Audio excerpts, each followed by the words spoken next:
What is going on, guys? It's the Mad Dragon. We are back today with another preview video. This one is going to be between Wales and South Africa. For anyone who hasn't seen the preview videos before, what we do is we chuck a game of rugby on the background of the teams they're going to be playing, and then over the top we talk about the official teams announced, who we think is going to do well, who we think is going to do badly, and finally give a score prediction. There's going to be an awful lot to talk about going into this game, so let's get this game kicked off and underway. Alrighty, Dan Bigger's going to get us kicked off and underway. We'll start out to the right-hand side today. Let's go with the wind behind us, get a bit of depth on the go. With, of course, Dan Bigger will, of course, actually be playing in this game because Wales have finally got a lot of their international players back. Of course, last week we had the Wales versus New Zealand game. And I did do a vlog for that game. For anyone who hasn't seen that one, feel free to go back and watch that. We actually got to do some live footage and go see some live rugby again for the first time in such a long time. But Wales versus New Zealand certainly, well, it went the way we thought it was going to go. It certainly didn't go the way I wanted it to go. Maybe I should put it that way. It's probably going to be the best way to describe it. Wales losing that game considerably, with a lot of players missing. It was very much sort of going in.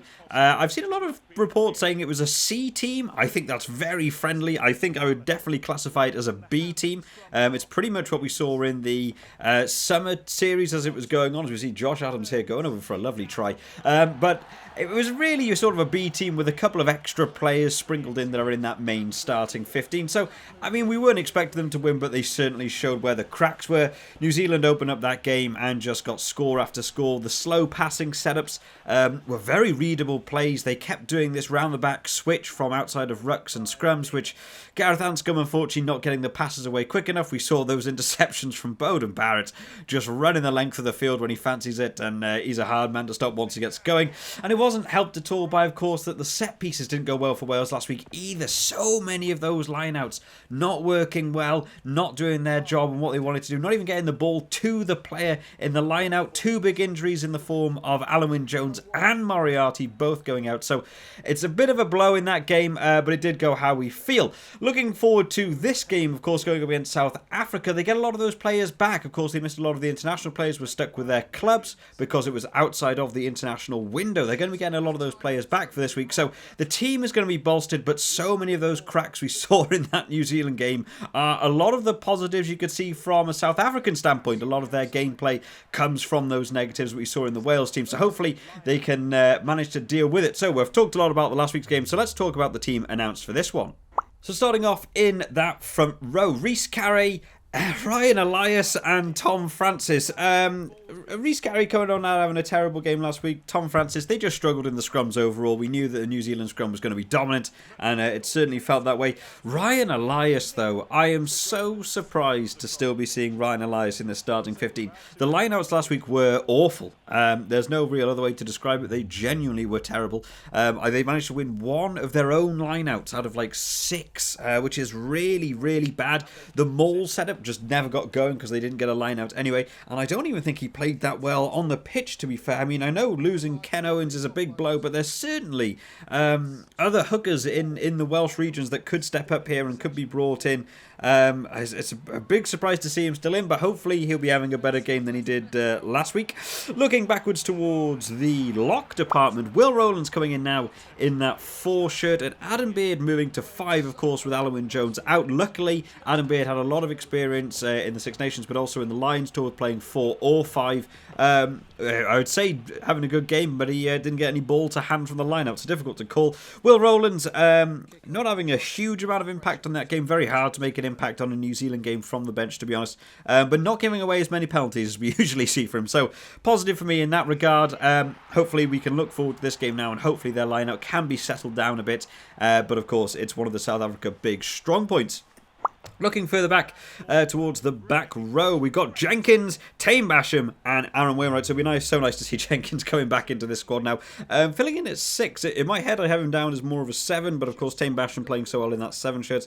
But it'd be nice to see him back in this shirt now, of course, with Moriarty out. Aaron Wainwright can also play 6 if he needed to. I'm not sure if I'd put Ellis Jenkins at 8 though. Maybe I think I'd rather keep Aaron Wainwright at 8. He didn't have a terrible game, to be fair. He had the ball on ball a few times, had a couple of good little line breaks when he needed to. Tame Basham, probably the standout from that New Zealand game for me personally. was really good work. It's nice to see him coming in. They're missing so many flankers in that department, and they're really beginning to feel the miss of someone like Tiprick not being in this team. But Tame Basham doing well in that game, and hopefully he can carry it through to this game. Moving on to the backs, the half-back partnership, that'll be a little bit more cheerful, shall we say, hopefully. Thomas Williams at the scrum half position and Dan Bigger in the fly half position. So Dan Bigger coming back now, finishing his club level duties that he needed to do. Thomas Williams will hopefully calm down on the box kicking a little bit. Of course, we saw that box kick that he did that went straight into the hands of Will Jordan, who just carved through the line. As I've said so much on this channel in the past, I don't get box kicks. Box kicks need to be done right or not done at all. South Africa are probably one of the kings of the box kick. We see Faf de Klerk doing so well in that box kicks. They tend to get the ball back from it one way or another, whether they gain meters or they actually catch the ball back themselves. It's not something we ever see in the Wales team, which is such a shame. I really wish they could work on those box kicks just a little bit. Moving back towards the actual back. Let's start off with the centres, because this is going to be a bit of a talking point here.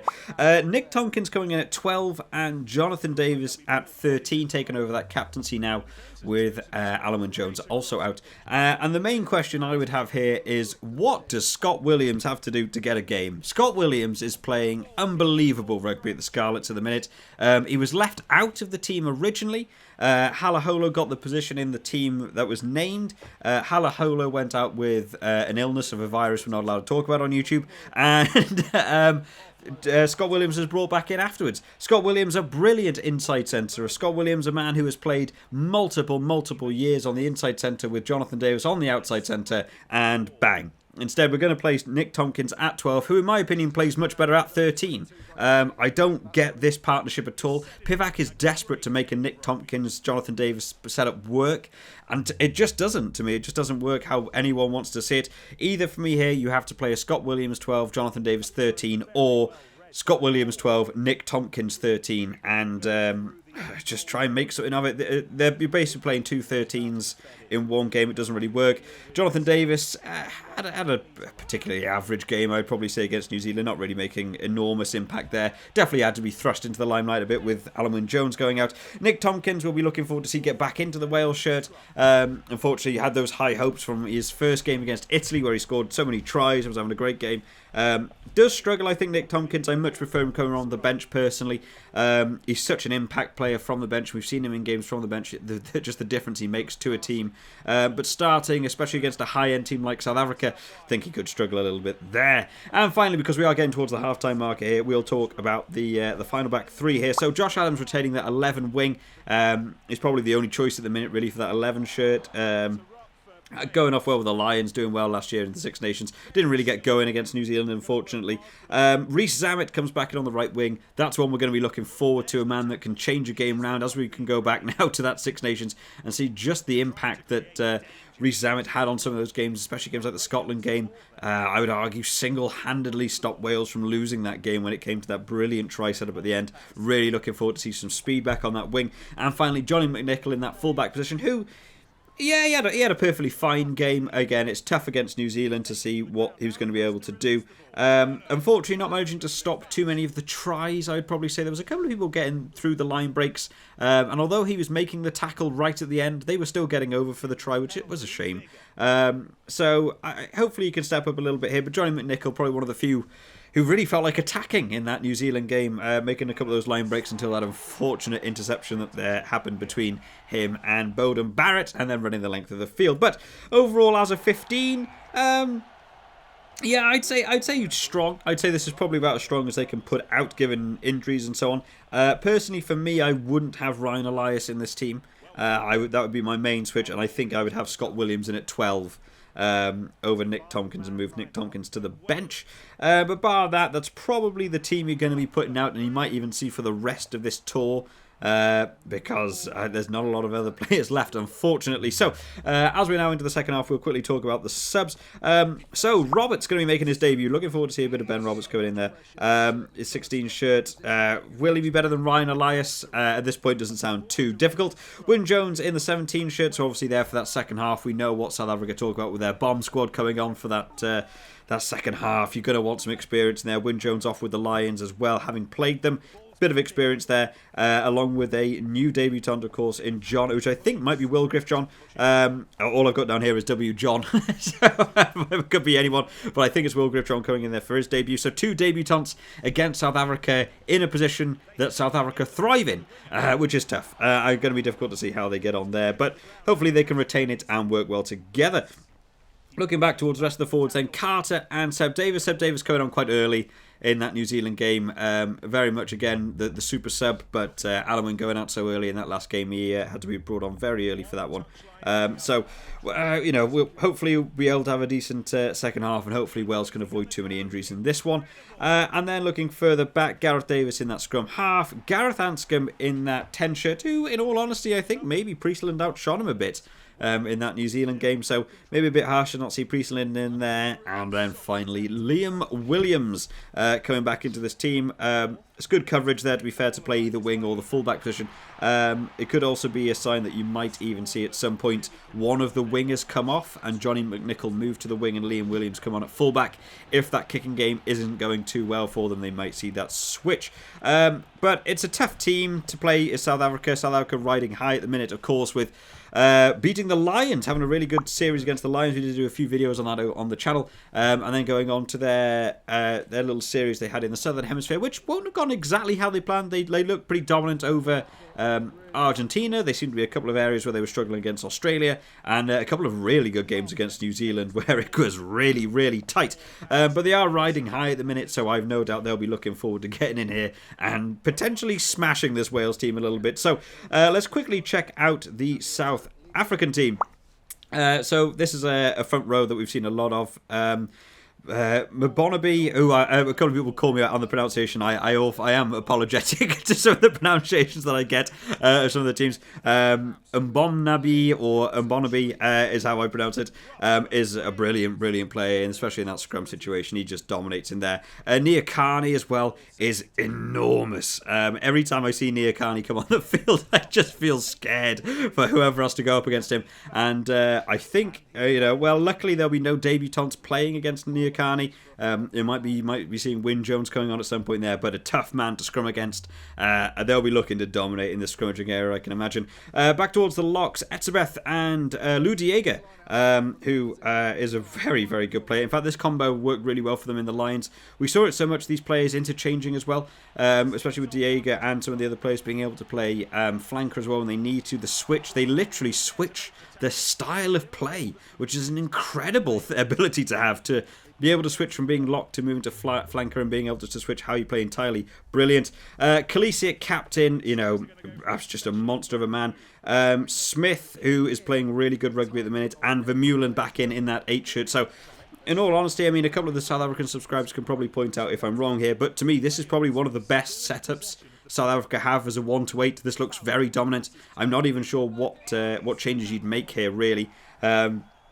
I mean, they've got, Marks and Kitsoff further on the pitch. Maybe there'll be a couple of switches at the in the front row. But in all honesty, for me, this looks like a dangerous set of 8. I think they'll be looking to do here pretty well. Looking towards the backs, Herschel Yanti's coming in. I believe Faf de Klerk's picked up an injury. Not sure what the injury is, but it would be the only reason I would ever imagine that Herschel Yanti's got picked ahead of Faf de Klerk. Andre Pollard just killing it in that 10 shirt.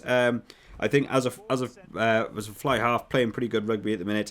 That centre partnership, Dialende and Am, this seems to be the main setup now for the South African team. This is a centre partnership that was killing the Lions. Lukhanyo Am is playing really, really good rugby at the minute, and Dialende not just playing well at international, but also at club level when we've seen him as well. And then finally that back three, Mapimpi in that 11 shirt. Jesse Creel coming in here.